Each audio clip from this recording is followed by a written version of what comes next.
안녕하세요. 결혼한 지 7년 차의 30대 여성이에요. 하고 싶은 이야기가 있어서 이렇게 사연을 보내게 됐습니다. 얼굴도 본 적 없는 사람들에게 제 이야기를 해본 적이 거의 없다 보니 좀 어색하지만 그래도 끝까지 들어주시고 해주시고 싶은 이야기가 있으시면 얼마든지 해주셔도 괜찮아요. 달게 받아들이겠습니다. 일단 저는 앞에서 말한 대로 올해로 결혼한 지 7년 차예요. 연애한 기간까지 더하면 거의 10년이란 세월을 남편과 함께 했지요. 그리고 결혼 직후부터 저희 부부는 아이를 갖기 위해 부단히도 노력을 했습니다만 어째선지 통 소식이 없더라고요. 둘 다 젊고 건강한데 도통 이유를 알 수가 없었어요. 그래서 결혼한 지 3년 차가 되던 해 남편과 상의 끝에 병원을 가보기로 했네요. 병원에 가는 내내 어찌나 심장이 벌렁거리던지. 그런데 웃긴 게 뭔 줄 아세요? 저는 솔직히 저희한테 아이가 안 생기는 이유가 남편한테 있을 거라고 생각했어요. 아니, 거의 확신을 했지요. 그도 그럴 것이. 저는 20살 이후로는 매년 건강검진을 받아왔었고 그때부터 지금까지 늘 좋다는 얘기만 들었었거든요. 그래서 저는 적어도 제 건강에는 나름대로 자신이 있었어요. 그런데 검사 결과는 충격 그 자체였습니다. 남편은 아무런 이상이 없는데 제가 문제라고 했거든요. 여기다 다 이야기를 할 수는 없지만 저 때문에 아이가 안 생기는 거다. 그리고 앞으로도 높은 확률로 아이를 갖긴 어려울 거라나요. 그리고 그날 이후로 한동안 제 눈에선 눈물이 마를 날이 없었어요. 하지만 슬픔은 저만의 몫이 아니었습니다. 제가 슬프고 힘든 것보다 더 괴로운 건 제가 보기에도 남편이 너무 불쌍했다는 거예요. 사실 저야 아이를 그렇게 좋아하는 편은 아닙니다. 그래서 아주 오래전부터 결혼을 하더라도 아이를 꼭 낳아야 한다고 생각해 본 적은 없어요. 사랑하진 않지만 애 때문에 참고 산다는 부부들도 이해할 수가 없었고요. 하지만 저희 남편은 달랐습니다. 원래부터 애들을 아주 좋아했다고 했거든요. 그래서 저한테도 못해도 둘은 꼭 낳고 살자고 했었고, 그리고 제가 보기에도 남편은 분명 좋은 아빠가 되어줄 것 같았어요. 그래서 남편 소원대로 꼭 둘은 낳아주고 싶었는데, 그런데 이제 다 지킬 수 없는 약속이자 이룰 수 없는 꿈이 되어버린 거였죠. 그리고 차라리 남편이 너 때문에 망했다고 저를 원망하거나 화라도 냈으면 제 괴로운 마음이 덜했을까요? 착한 남편은 있지도 않은 애가 뭐가 중요하냐면서 애 없이 딩크로 사는 부부들이 널렸는데 우리라고 못할 게 뭐가 있냐. 그러면서 저를 위로할 뿐이었습니다. 그리고 저는 그런 남편에게 무척이나 고마웠지만 한편으론 그게 그의 100% 진심이 아니란 건 알고 있었어요. 어쩌다 밖에서 아이를 데리고 나들이라도 나온 부부를 보게 될 때면 남편은 한동안 눈을 떼지 못했으니까요. 게다가 그런 남편의 태도보다 저를 더 신경 쓰이게 한 건 우리가 애를 가질 수 없다는 걸 알게 된 이후로 남편이 점점 더 시조카에게 사랑과 관심을 쏟아붓기 시작했다는 사실이에요. 그리고 솔직히 저는 그게 썩 좋지만은 않았습니다. 제가 시조카를 질투했다거나 그런 건 결코 아니고 시조카의 엄마인 신우의 태도 때문이었죠. 남편에게는 위로 2살 많은 누나가 있어요. 저희보다 몇 년 일찍 결혼해서 아이도 바로 낳았다 보니 시조카가 어느덧 10살입니다. 그리고 사실 남편은 결혼 전부터 시조카를 유달리 예뻐하긴 했어요.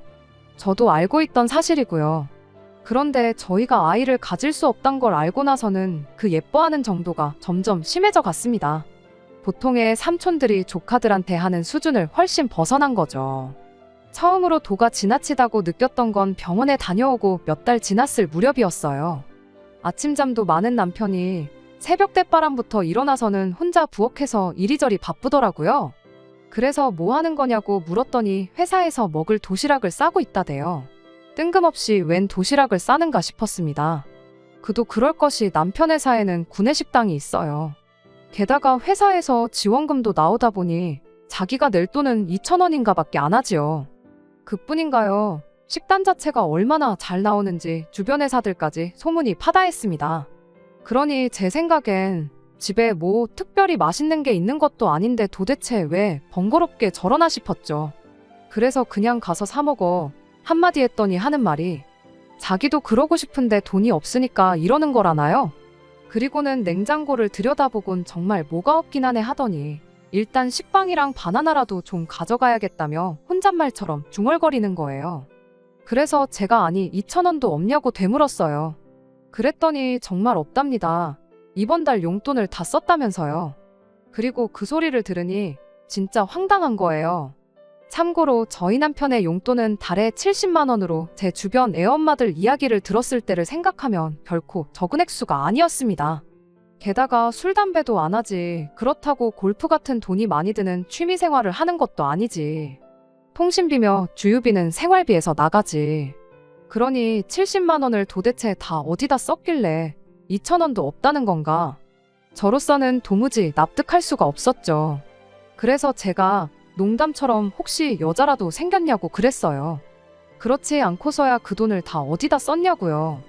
그랬더니 장난이라도 그런 소리는 하지 말라면서 정색을 하는데 제가 정말이지 막 추궁을 하듯 물은 것도 아닌데 뭘 저렇게까지 정색을 하나 싶은 게 그때부턴 이해가 안 가는 게 아니라 걱정만 되더라고요. 이 인간이 나 몰래 도박을 하나? 아니면 주식인가? 그리고 생각이 거기까지 뻗치니 혹시 나 몰래 대출을 받거나 그런 건 아니겠지. 정말이지 머리가 다 아파오더라니까요. 그래서 비록 제가 터치하지 않기로 한 남편의 용돈이긴 했어도 전후 상황은 알아야겠다 싶어서 남편을 거실로 불러냈습니다. 그리고는 도시락 싸는 건 잠깐 멈추고 이야기 좀 하자 했더니 출근해야 하는 사람을 붙잡고 왜 이러냐며 저도 빨리 출근 준비나 하란 식인 거예요. 하지만 제가 뭐 토론을 하자는 것도 아니고 그냥 그 용돈을 다 어디다 썼는지만 말해주면 되는 거 아니냐고 끈덕지게 남편을 붙잡고 늘어졌습니다. 그랬더니 그제서야 남편이 하는 말이 조카한테 썼대요. 조카가 이번 달에는 갖고 싶어 하는 게 많아서 자기가 좀 무리를 했다나요? 황당했죠. 아니 조카가 갖고 싶은 게 많다고 왜 자기가 그걸 다 사주나 싶어서요. 하지만 더 저를 황당하게 한 건 그 이야기를 하는 남편의 태도였습니다. 담담하다기보다는 뭐랄까 너무 태연했거든요. 아무렇지도 않은 표정도 그렇고 그러다 문득 그럼 혹시 이번 달만 그런 거냐 물었습니다. 그랬더니 자기도 뭐가 좀 민망하긴 했는지 씩 웃더니 한다는 말이 그럴 리가 있냐. 정말 기가 막히더라고요. 그래서 아니 아무리 조카가 예뻐도 그렇지 매달 그 돈을 다 퍼준 게 말이 되냐며 언성을 좀 높였습니다. 그랬더니 남편이 좀 억울하단 표정으로 하는 말이 자기가 자기 용돈으로 알아서 한 건데 그렇다고 막말로 자기가 저한테 손을 벌리기라도 했냐 어쨌냐 하면서 저더러 그렇게 야박하게 굴지 말라는 거예요. 서운하다면서요. 그래서 남편한테 내가 더 서운하다 했습니다. 그리고 솔직히 그간엔 크게 신경 쓰진 않았었는데 남편이 저에게 해줬던 선물이라던가 저희 부모님께 드렸던 용돈이라던가 그런 것들이 머릿속을 스치면서 짜증이 확 올라오더라고요. 돈을 얼마나 썼는지로 따지는 게 치졸해 보일지도 모르지만 저나 저희 부모님이 남편한테는 시족하만도 못한가 싶었으니까요. 그리고 한편으론 신우도 참 어이가 없었어요. 아무리 지 자식한테 잘하니 좋아서 그랬다곤 쳐도 저희 남편이 자기한테는 동생이기도 하잖아요. 그러면 이렇게 안 해줘도 된다, 괜찮다 하고 거절할만 하지 않나요? 하지만 거절하긴커녕 오히려 애가 이거 갖고 싶다더라 저거 갖고 싶다더라 해가며 알려왔다는 게 저도 남동생이 있지만 저는 동생에게 하나라도 더 해주면 해줬지 뭔가 뜯어낸다는 건 상상해 본 적도 없었단 말이죠. 아무튼 제 생각엔 저희 남편이 본인 입으로 신우한테 더는 시조카한테 이거저거 못해준다 소리는 100% 못할 것 같았고 어쩔 수 없이 내가 나서야겠다 싶대요. 그래서 일단은 남편한테는 강하게 나갔습니다. 솔직히 마음 한켠에선 아침부터 하품쩍쩍해가며 도시락 싼다고 부산 떠는 남편이 안쓰럽기도 하고 그래서 그깟 점심값 몇 푼이나 한다고 가서 사 먹으라고 얼마라도 줄까 하는 생각도 있었지만 그랬다간 습관되지 싶어서 회사 나가서 밥을 빌어먹든 누가 먹다 남긴 걸 얻어먹든 알아서 하라고 했어요. 적어도 집에 있는 음식은 가져갈 생각은 꿈도 꾸지 말라고요. 그리고 신우한테 연락해서 주말에 다 같이 좀 만나게 약속 좀 잡으라니까. 남편이 자기가 나이가 몇 살인데 용돈 문제로 누나까지 불러내야 하냐면서 오히려 더 목소리를 높이더라고요. 그래서 당신 말 잘했다고 당신 말대로 당신 나이가 몇 살인데 용돈도 규모 있게 못 쓰고 그걸 시조카한테 다 털어주고 왜 아침부터 거슬리게 궁상을 떨고 그러냐고 받아쳤습니다. 그리고는 내가 차라리 당신이 어디서 돈을 흘렸다고 하면 한 번의 실수니까 이해를 하고 넘어갔겠지만 지금까지 내내 이 모양이었다 생각하니 우라가 치민다고 했어요. 그리고는 혹시 지금도 내가 왜 화가 난 건지 이해가 안 되는 거면 오늘 한번 밥 쫄쫄 굶으면서 생각 좀 해보라고 했지요. 이게 쪽팔린 일인지 아닌지도 헷갈리면 주변에 한번 물어봐도 괜찮다면서요. 그랬더니 계속해서 저더러 너무하네 어쩌네. 하지만 결국 저도 남편도 어쨌든 출근을 해야 했기에 제대로 된 결론 없이 대화는 흐지부지 되었습니다. 그런데 그 일이 있고 며칠 뒤 남편 서재를 정리하다 우연히 남편의 카드 명세서를 발견했어요. 그러면서 세금 문제 때문에 어차피 연말에 다 필요하다며 이메일로 받던 걸 종이로 바꿨다고 한 게 문득 떠올랐지요. 그리고 제가 원래 정말 집요한 사람은 아닌데 그날은 어째서인지 남편 방을 뒤져보고 싶대요. 카드 명세서를 보면 남편이 용돈을 어떻게 쓰는지 대충 사이즈가 나올 게 분명했으니까요. 그리고 그렇게 찾아낸 6개월치의 카드 명세서를 찬찬히 읽어내려가다 보니 정말 가관도 이런 가관이 없었습니다. 고가의 타블렛부터 시작해서 몇십만 원짜리 게임기에 그뿐인가요? 키즈카페를 비롯한 애들 브랜드 매장까지.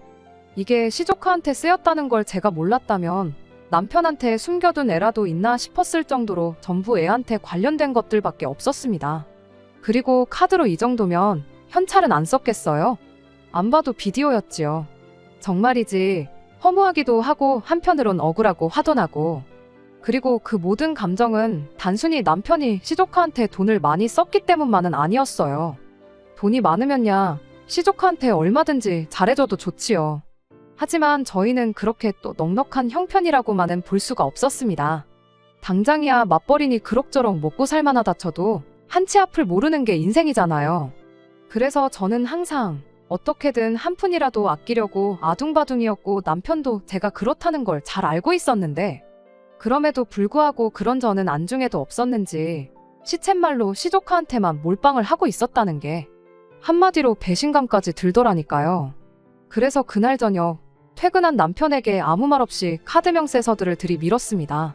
그리고는 이게 뭐냐는 표정의 남편에게 내가 형광펜으로 칠해놓은 거 보이냐, 이게 다 내가 보기엔 당신이 시조카한테 쓴 돈 같은데 맞냐고 물었어요. 그랬더니 남편이 좀 당황한 얼굴로 저와 명세서를 몇 번이고 번갈아 보더니 약간은 자포자기한 듯이 그래서 지금 자기더러 어쩌라는 거냐대요. 그래서 지금 내 앞에서 신우한테 전화 걸라고, 그래서 셋이 만날 자리 좀 만들라고 했지요. 그랬더니 또 그 소리냐면서 또 목청을 높이는 거예요. 그래서 이번엔 저도 지지 않고 같이 소리를 질렀습니다. 왜 못 만나게 하냐고, 남매가 나 빼놓고 무슨 작당모이라도 했냐고요. 그랬더니 남편도 더는 어쩔 수가 없다 싶었는지 결국 신우에게 전화를 걸대요. 그리고는 뭐 와이프가 보잔다 하니까 신우가 걔가 왜 보자고 하냐며 짜증스러운 목소리로 남편에게 되묻고, 그러니까 다시 남편이 신우더러 그건 만나보면 알 거라며. 남편 딴에는 있는 대로 통화 볼륨을 줄이긴 했는데 뜨문뜨문 새어나오는 신우 목소리에서 신우도 어지간히 짜증이 났다는 건 알겠더라고요. 그리고 뭐 결국 주말에 저희 부부가 신우네 집에 가는 걸로 얘기가 됐습니다. 그런데 이틀 뒤 토요일 아침이었어요. 남편더러 얼른 가게 준비하라니까 하는 말이 배가 아프다면서 한 걸음도 못 걷겠다나요? 그러면서 신우네는 다음에 가야 할 것 같다는데. 그래서 그럼 당신은 집에서 쉬라고 나만 다녀오겠다 했습니다. 그랬더니 아주 그냥 있는 대로 얼굴을 찌푸리더니 무슨 도살장 끌려가는 소마냥 따라 나오는 거예요.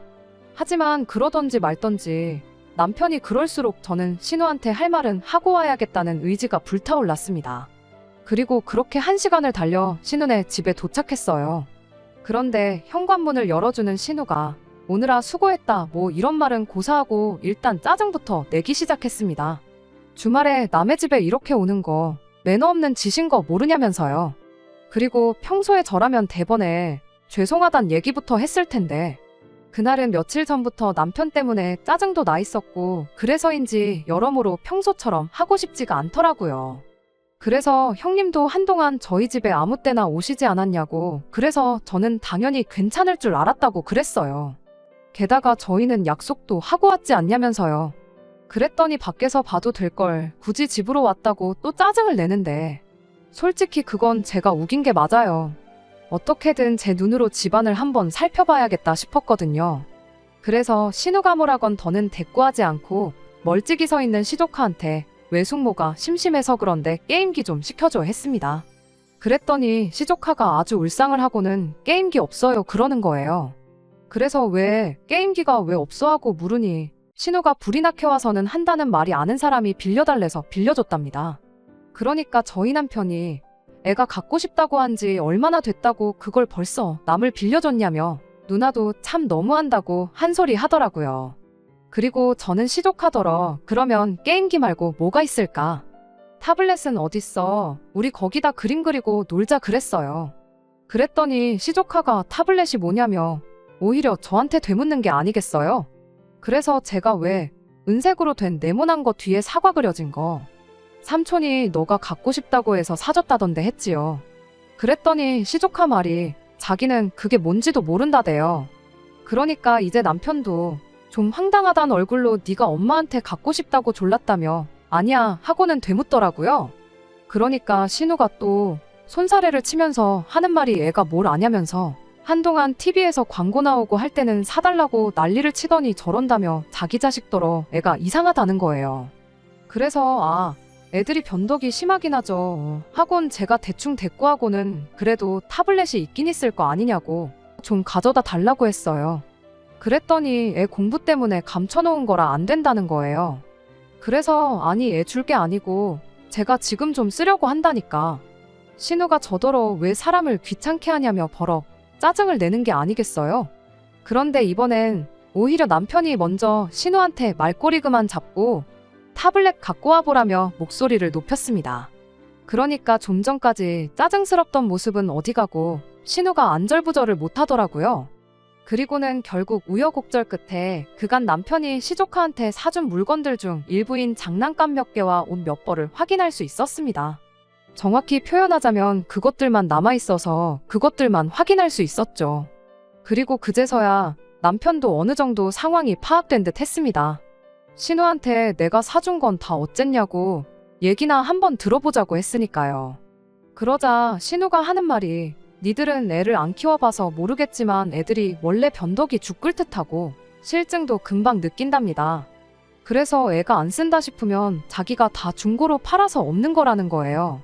그리고는 뭐 하는 말이 그까짓 거 중고로 팔면 얼마 나오지도 않는다면서 그나마도 생활비에 보탰었다고 그러니까 그러려니 하고 넘어가라나요?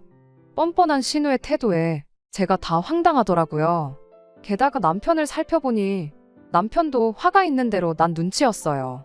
그도 그럴 것이 자기는 갖고 싶은 것도 못 사고 밥도 굶어가며 사준 것들인데 그걸 죄다 팔아치웠다고 하니 화가 안 난다면 그게 더 이상한 일이었지요. 남편은 긴 한숨을 내쉬더니 신우더러 생활비가 모자라면 차라리 빌려달라고 말을 하지 왜 애를 팔아서 그런 짓을 했냐고 물었습니다. 그랬더니 신우가 황당하단 얼굴로 빌려달라면 곱게 빌려줬을 거냐면서 그리고 빌린 돈은 갚아야 하지만 네가 시조카 사준 물건들은 말 그대로 선물해 준 거 아니냐고. 그러면 뭐 그 소유권이 시조카한테 있는 거니까 그거 팔아서 나온 돈도 시조카 돈이나 마찬가지고 자기는 시조카의 보호자니까 그 돈을 쓸 권리가 있다나 어쩐다나 말 그대로 궤변을 늘어놓더라니까요. 그런데 사실 저희 신우가 처음부터 저렇진 않았어요. 제가 남편하고 결혼할 때만 하더라도 뭐 성격이 대단히 좋았다거나 그런 건 아니었지만 그래도 사람이 상종 못하겠다 싶을 만큼 뻔뻔하고 억지를 쓰는 그런 스타일은 아니었단 말이죠. 그런데 어쩌다 저렇게 된 건가 싶은 게 저희 남편이 당한 걸 생각하면 정말 얄밉고 분하면서도 한편으론 괜히 측은한 마음까지 들더라니까요. 그리고 얼마 후 어머님을 통해서 알게 된 건 심해부가 도박을 했답니다. 도박을 해서 뭘 얼마 잃은 수준이 아니라 여기저기 빚까지 내가면서 말 그대로 집 재산을 싹 다 말아먹은 모양이에요. 그러면서 어머님이 신우 상황이 그러하니 저더러 이번 한 번은 그냥 넘어가라고. 당신이 나중에 기회 봐서 잘 알아듣게 이야기하시겠다고요. 그래서 저도 마음 같아선 누나가 돼서는 동생 뜯어먹고 사는 게 할 짓이냐고 인생 똑바로 살라고 퍼붓고 싶었는데 꾹 참았습니다. 아예 두 번 다시 안 보고 살 거면 모를까. 그래도 어쨌든 가족이니까 제 나름대로 한 번의 기회는 줘보기로 한 거죠. 다만 남편한테는 단단히 일러뒀어요. 시조카를 예뻐하지 말라는 건 아니지만 뭐든지 적당히 도를 지나치지 말라고. 다른 사람들이 봤을 때 상식선에서 납득 가능한 수준으로만 했으면 좋겠다고요. 그랬더니 남편도 자기가 생각이 짧았다면서 미안하답니다. 자기도 자기 누나가 그럴 줄은 몰랐다면서 말이에요. 그리고는 뭐 이해해줘서 고맙다는데, 솔직히 따지자면 이해를 했다기보단 이혼할 게 아닌 이상 뭐 언제까지 이 일로 서로 부딪히며 살 수는 없는 노릇이었으니까요. 그래서 그냥 이 정도 해뒀으면 충분하지 않을까 하고는 넘어가기로 한 거죠. 그리고 저희는 상의 끝에 제가 경제권을 다 갖기로 했습니다. 제가 남편더러 이번 일로 당신에 대한 신뢰를 전부 잃었으니 경제권을 저한테 이임하라고 했거든요. 그랬더니 남편도 순순히 알겠다고 하대요. 그래서 당장 용돈부터도 매달 초 목돈으로 주던 것을 매주 얼마씩 쪼개서 주는 걸로 바꿨어요. 아무튼 그렇게 상황이 일단락 되는 동안 신우네랑도 더는 이렇다 할 교류는 없었습니다. 신우도 그렇고 심해부도 그렇고 여러 가지로 쪽팔려서 그랬는지 시댁에도 잘 안 온다고 하더라고요. 그러니 저희 부부랑은 더욱이 마주칠 일이 없었죠. 그리고 그렇게 한 2년쯤 지났을까 웬일로 신우한테 연락이 왔어요. 예전보다는 한층 밝아진 목소리로 그동안 잘 지냈냐고 묻는데, 정말 우리 사이에 아무 일도 없었던 것처럼 얼마나 친했던 사이처럼 물어오니 제가 다 당황스럽더라니까요. 그래도 일단은 잘 지냈다고 형님도 잘 지내셨냐 물었습니다. 그랬더니 자기는 요즘 살만 난다대요. 빚도 다 갚고 여유가 생겼다면서. 그리고는 조만간 한번 다 같이 만났으면 좋겠다는 거예요. 자기네 애가 저희를 그렇게 보고 싶어 한다면서요. 그래서 알겠다고 했어요. 아닌 게 아니라 사실 저희 남편도 시조카가 어떻게 지내는지 늘 궁금해하고 보고 싶어 했었거든요. 그러니 뭐 언제까지 안 보고 살 게 아닌 이상 이젠 만나는 게 맞다는 생각이었죠. 그리고 그렇게 다시 어느 다른 가족들처럼 저희도 신은혜와 왕래를 시작했습니다. 시조카도 시조카지만 남편이 한층 밝아진 것 같아서 제가 다 좋더라고요. 그런데 올해 초쯤 신우가 한 가지 제안을 해왔습니다. 이제 곧 시부모님 칠순도 있고 그러니 걔를 하면 어떻겠냐는 거였죠. 사실 칠순뿐만이 아니라 두 분 다 나이가 있으시니 병원에 가실 일도 많아지실 거고, 그런데 그럴 때를 위해서 걔를 해놓으면 누가 돈을 낼 건지 서로 눈치 게임할 필요도 없다면서. 그리고 실은 자기가 예전부터 걔를 하자고 하고 싶었는데 그땐 자기가 형편이 안 돼서 말을 못했다며 이젠 할 수 있을 것 같으니 같이 하자 뭐 그렇게 이야기를 하대요. 그리고 신우 말을 들어보니 나름대로 일리가 있더라고요. 실제로 뭐 주변에서 이야기하기를 시부모님이 갑자기 쓰러지셔서 병원비로 얼마가 들었네, 여행을 보내드리느라 얼마가 깨졌네. 그런데 신우 말대로 걔만 제대로 해놓으면 그런 일이 있을 때 대처하기도 쉽겠다 싶었죠. 그래서 한 달에 10만 원씩 그렇게 걔를 시작했습니다. 다만 한 통장으로 묵지는 않고 신은혜는 신은혜대로 저희는 저희대로 따로 모으기로 했어요. 그런 식으로 하는 걔가 어딨나 싶으시겠지만 신우의 전적이 있다 보니 도저히 거기다 맡길 수는 없었으니까요. 게다가 신우는 신우대로 그래도 자기가 윗사람인데 자기가 관리하는 게 맞지 자기가 매달 저한테 이체를 하는 건 모양 빠져서 싫다는 식이었고, 그래서 뭐 그렇게 흔하지 않은 형태의 걔를 하게 됐네요. 그리고 여기까지는 사실 별 문제가 없었습니다. 그림이 이상할 뿐이었지 각자 알아서 매달 돈을 저축하는 개념이었으니 시부모님을 모시고 외식을 하러 가더라도 두 집이 딱 반씩 부담하면 됐으니까 깔끔하더라고요. 한마디로 서로 치졸한 모습을 보이지 않아도 돼서 좋았달까요? 그런데 결국 일이 터졌습니다. 그날도 시부모님을 모시고 교회에서 식사를 하고 있었는데 대뜸 신우가 올 연말에 온 가족이 다 같이 가까운 일본이라도 다녀오면 어떻겠냐고 하대요. 그런데 저희 부부는 이미 일본을 몇 차례 다녀오기도 했고 그래서 영 내키지가 않았습니다. 게다가 신우네랑 왕래는 하고 있었다고 해도 어디 가서 같이 자고 그럴 정도로 편하지는 않았거든요.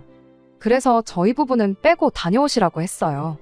저희는 저희대로 다음에 시부모님 모시고 따로 다녀오겠다고요. 그런데 저희가 그렇게 이야기를 하니 시부모님께서 그래도 다 같이 가야 재밌지 않냐며 말 그대로 서운한 티를 팍팍 내셨습니다. 그리고는 이게 다 당신들이 자식 농사를 잘못 지어 그렇다며 왜 이렇게 우리 애들은 남매간에 우애가 없는지 모르겠다 하시는데 남편은 바닥만 보고 묵묵부답이지 신우는 신우대로 이게 다 자기 때문이라며 시부모님께 죄송하다 그러지. 그러니까 순식간에 제가 제일 나쁜 사람이 돼버렸더라고요. 그래서 결국 알겠다고 같이 가겠다고 했어요. 그리고는 마음을 고쳐먹었습니다. 어떻게 보면 또 이번 기회로 가족들 간에 더 끈끈해질 수도 있고 뭐 어머님 아버님한테 효도한다 생각하면 그깟 며칠 참아보자면서요. 그런데 며칠 뒤 신우한테 연락이 왔습니다. 한껏 들뜬 목소리로 저희 귀찮을까봐 자기가 여행 계획을 짰다고요. 그래서 제가 혼자 하시느라 힘드셨겠다고 했더니 좀 힘들긴 했지만 괜찮다면서 아무 걱정 말고 자기만 믿고 따라오라대요. 그래서 저는 그래도 한번 다 같이 만나서 이야기는 나눠봤으면 좋겠다고 했습니다. 어딜 갈 건지 뭘 먹을 건지 그런 정보도 하나 없이 무슨 유치원생들 소풍 가는 것도 아니고 신우 뒤만 졸졸 쫓아다닐 수는 없다 싶었으니까요. 그랬더니 신우는 좀 전과는 달리 한껏 날카로워진 목소리로 전 그래야겠으면 알겠다고 하대요. 그런데 만날 시간은 안 되니까 전화로 얘기하자길래 그러자 하곤 남편까지 불러냈습니다. 그리고 그때부터 스피커폰으로 신우가 여행 일정을 불러주는데 당장 첫날 도착하자마자 놀이공원을 간다는 거예요. 그래서 제가 어머님 아버님을 모시고 놀이공원을 가자는 거냐니까 그래도 거기가 유명한 곳이니 가보는 게 좋겠다나요? 게다가 그뿐만이 아니었습니다. 가자고 정한 식당들도 죄다 파스타에 햄버거에 제가 보기에는 절대로 어머님 아버님이 잘 드실 만한 메뉴들이 아니었지요. 하지만 무엇보다도 황당했던 건 신우가 심해부 동생도 데려간다는 거였어요. 그래서 제가 그 사람을 왜 가족여행에 데려가냐고 말도 안 된다니까. 일본어를 할 줄 아니까 여행 경비를 내주는 대신 통역을 해주기로 했다고요. 어이가 없었죠. 솔직히 요새 누가 일본어를 할 줄 알아야만 일본에 가나요? 가면 천지에 한국말로 다 써있는데 그래서 그럴 필요 없다. 당장 나도 몇 마디는 할 줄 알고 일본어 못해도 여행하는데 전혀 지장 없다. 하지만 신우는 계속해서 그래도 어머님 아버님한테 무슨 일이 생길지 아냐며 유창하게 일본어를 할 수 있는 사람을 꼭 데려가야 한답니다. 그리고는 저더러 안 데려갔다가 한 분이 쓰러지시기라도 하면 너가 다 해결할 수 있냐는데 할 수 있다고 했다가 무슨 일이라도 정말 생기면 제가 다 뒤집었어야 하잖아요. 그러니까 차마 할 수 있다 소리도 못하겠고 그래서 그럼 형님 마음대로 하시라고 했어요. 그런데 그게 끝이 아니었습니다. 여행 경비는 어떡할 거냐고 물어왔거든요. 그래서 뭘 어떡하냐. 시부모님 앞으로 들어가는 돈만 저희랑 형님이랑 반반 부담하면 되지 않겠냐 했습니다. 그랬더니 그렇게 계산하면 안 된다면서 시부모님 2분 그리고 저희 둘, 신은의 식구 셋 그리고 심해 부동생까지 총 8명이지 않냐며 이 8사람 몫을 저희랑 신은의 2집이 나눠서 내야 된다나요? 황당했지요. 저희가 왜 시조카 몫이랑 심해부 동생인지 하는 사람 몫의 반을 부담해야 하는지 납득할 수가 없었으니까요. 그래서 제가 그런 계산법이 어딨냐고 그렇게는 못한다 했습니다. 그랬더니 신우가 저더러 참 똑부러진다면서 어찌나 비아냥거리던지요. 그렇게 똑부러져서 아주 부자 되겠다고 비꼬는데 저도 너무 성질이 나서 부자 될 거니까 걱정 마시라고 받아쳤어요. 그랬더니 이제 뭐 제가 자기를 무시를 하네 어쩌네 되바라졌네 어쩌네. 그리고는 촉새 같은 신우가 저랑 다퉜다며 그새 시부모님한테 이야기를 했나 봅니다. 아니 그냥 그 이야기만 했으면 모르겠지만 거기다 이래저래 살을 또 붙인 모양이에요. 그러니 어머님께서 제가 전화를 받기가 무섭게 너는 돈이 그렇게 좋니? 가족은 안중에도 없니? 인생이 돈이 다가 아니다 뭐 그런 이야기만 하시다 끊으셨겠지요. 그리고 저는 잠깐 동안 당장이라도 어머님께 찾아가서 신우랑 통화한 내용이라도 들려드리고 억울하다고 하소연이라도 해볼까 생각했지만 이내 그러고 싶은 마음도 사라져버렸습니다. 왜냐하면 신우와 통화하는 내내 옆에서 입국 다물고 있던 남편이 이번엔 제가 좀 심했다는 식으로 나왔으니까요. 신우가 헛소리를 해댈 때 남편은 제 편을 들기는커녕 중재조차 하려들지 않았습니다. 그저 팔짱 끼고 눈 감고 뭐 감상하듯 벽에 기대선 고개만 쳐들고 있었지요. 그리고 그때도 저 서운했지만 남편에게 아무 말도 안 했습니다. 이제 겨우 다시 신우네랑 그럭저럭 지내고 있었으니 자기도 어쩔 줄을 몰라서 저러나 보다고 그렇게 생각하려고 했거든요. 그런데 차라리 끝까지 가만히나 있지. 난데없이 저더러 너무하네, 계산적이네 그러는데 정말 허탈했어요. 그래서 남편더러 너네 누나는 양심이 없고 너는 결국 나보단 네 가족인가 보다 쏘아붙였고, 그리곤 뭐 나중엔 서로 그간 마음에 꽁하고 있던 것들까지 다 끄집어내가며 싸우고 말았네요. 가족 여행이 뭐라고 이렇게까지 일이 커질 일인가 싶으면서도 한편으론 그 얌체 같은 기질을 못 버리고 또 잔머리나 굴려대는 신우가 미워 죽겠습니다. 왜 자꾸 눈에 뻔히 보이는 수로 야가 빠지게 행동을 하는 건지.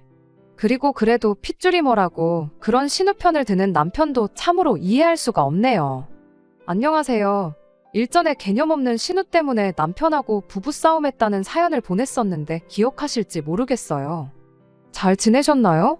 저는 뭐 잘 지냈다기보다는 이런저런 일들이 있었습니다만 결국은 이혼하기로 했어요. 사실 부부 사이에 아예 안 싸우고 살 수는 없죠. 그리고 저희라고 그동안에 안 싸우다 처음 싸운 것도 아니었고요.